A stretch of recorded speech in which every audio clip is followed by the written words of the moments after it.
उम्मीद उम्मीद कभी नहीं हारती, उम्मीद कभी नहीं मरती। कहते हैं ना, उम्मीद पर दुनिया कायम है। कैंसर हीलर सेंटर में जब भी कोई मरीज आता है तो हम उसकी उम्मीद नहीं हारने देते, उसकी उम्मीद हमेशा बरकरार रहती है। जब भी कोई मरीज आता है तो वो अकेला नहीं आता, उसके साथ उसका आता है डर, उसके साथ उसके आते हैं परिवार के सवाल। मेरी बेटी बच तो जाएगी ना, मेरे भाई का दर्द तो खत्म हो जाएगा ना, मेरी बीवी तड़प रही है, उसको डॉक्टर साहब किसी तरीके से बचा लो। इस तरीके के जब सवाल आते हैं तो मन में एक अजीब सा क्वेश्चन मार्क आता है कि इसको क्या समझाऊं, इसको कैसे बताऊं कि there would be some duration, एक ड्यूरेशन रहेगा जिसमें हमें उसको ज़रूरत है पेशेंस रखने की।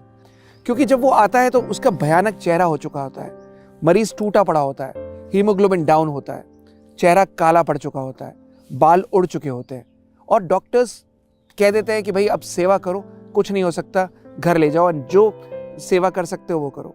किसी को तो ये तक कह दिया जाता है कि भाई जाकर अपनी एफडी तोड़वा लो, या किसी को ये कह दिया जाता है कि जाओ बेटा अपनी शादी कर लो, माँ के रहते तुम्हारी शादी तो हो जाएगी, वो तुम्हारी शादी तो देख लेंगे।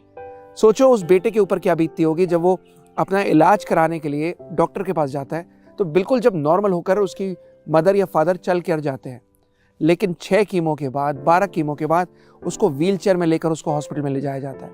और बाद में सारा पैसा खर्च करने के बाद, सारा ट्रीटमेंट कराने के बाद, डॉक्टर का पूरा सुन लेने के बाद उसके परिवार को या उसके बेटे को ये कहा जाता है, बेटा इलाज नहीं हो सकता, अब तुम इसकी जाके सेवा करो। डॉक्टर साहब आप ये बात पहले बता देते, आप ये उसको सजेशन पहले दे देते। वो पैसों से गया, मरीज से गया, और अबव ऑल उसका सब कुछ खत्म हो गया। उम्मीद नहीं दे पाए आप, और उम्मीद में वो इलाज होता रहा जिसकी ज़रूरत नहीं थी।